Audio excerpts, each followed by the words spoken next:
एक समय की बात है। एक छोटे से गांव में रामू नाम का गरीब किसान रहता था।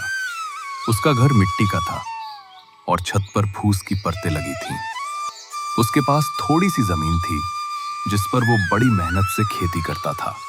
लेकिन हर साल कभी सूखा पड़ता, कभी ज्यादा बारिश हो जाती और उसकी फसल खराब हो जाती। रामू के पास न पैसे थे न बैल। वो खुद ही खेत जोतता और बीज बोता था। उसकी पत्नी सीता और छोटा बेटा मोनू हमेशा उसकी मदद करते। फिर भी परिवार का गुजारा बड़ी मुश्किल से होता था। एक दिन जब रामू खेत जोत रहा था, उसे मिट्टी के नीचे कुछ चमकता दिखाई दिया। उसने मिट्टी हटाई तो देखा, वहां एक छोटी सी सोने की मूर्ति थी।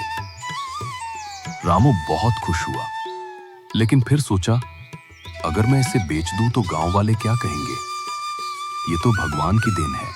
वो मूर्ति को घर लाया और भगवान की तरह पूजने लगा। अगले ही दिन कुछ अजीब हुआ। जब रामू ने खेत में बीज डाले तो बारिश खुद ब खुद शुरू हो गई और कुछ ही दिनों में उसकी फसल हरी भरी हो गई। पूरे गांव में लोग हैरान थे। रामू के पड़ोसी लालच में आ गए। वे सोचने लगे कि रामू के पास जरूर कोई जादू है।